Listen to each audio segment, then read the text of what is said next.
Welcome back guys to your 48th C++ tutorial, and in this tutorial I'm going to be going over the keyword friend.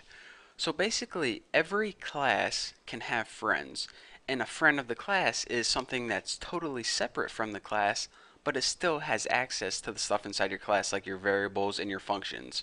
So in other words, if a class wanted to have a function, it can make that function its friend.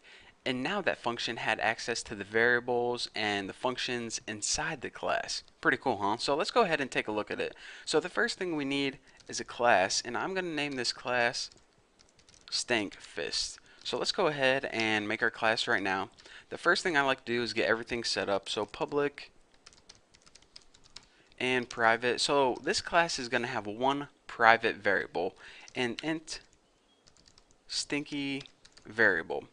So now the only thing that has access to the stinky variable is whatever is already inside this class. So first of all, let's go ahead and build a constructor for this stankfist, and all this constructor is going to do is take that stinky variable and set it equal to 0.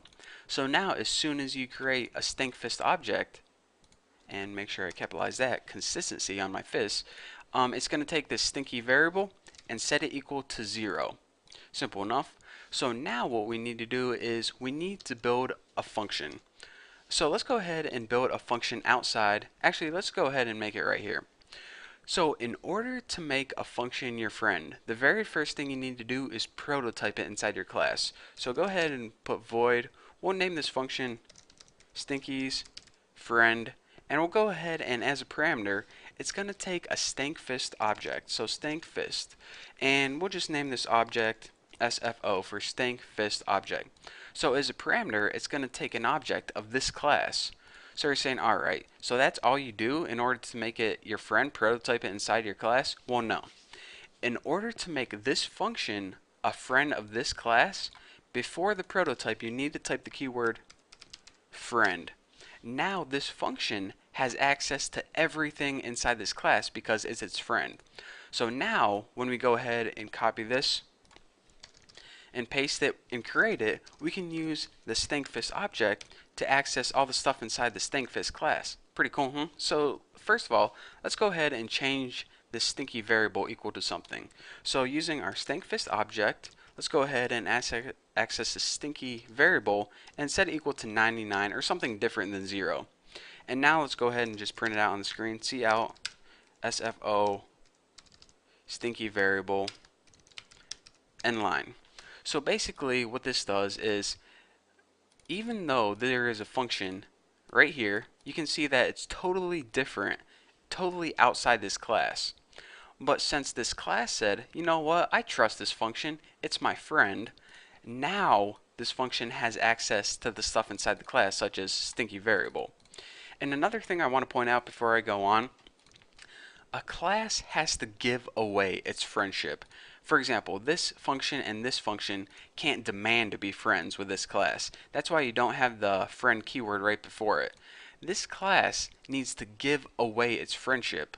Other places just can't take it. It's kind of like real life. You can't make someone be your friend. They have to accept you into being your friend. Makes sense? Trust me, I tried it. Didn't work out too well. So let's go ahead, and now that we got everything set up, we can begin using this in main. So our inner main, what we need to do first is create a stankfist object. So stankfist, and I'm just going to name my object Bob. And now we can use that stinky's friend function right here. And of course, this function takes a stankfist object as its parameter. So let's go ahead and as its parameter, type in Bob. And now we'll go ahead and run it and check it out. As long as I didn't forget anything, it should print out 99. Pretty cool, huh? So even though we were using this function, and this function was outside this class, it was able to access this stinky variable and print it out on the screen. Pretty cool, huh? So basically, to recap one last time, we wanted to build a function that can access this class, but we didn't want to put it inside the class itself. So instead what we decided to do was make this function a friend of the class. Now whenever this function tried to use the variables and functions inside this class, it was able to because this class said, you know what, you're pretty cool, you can be my friend.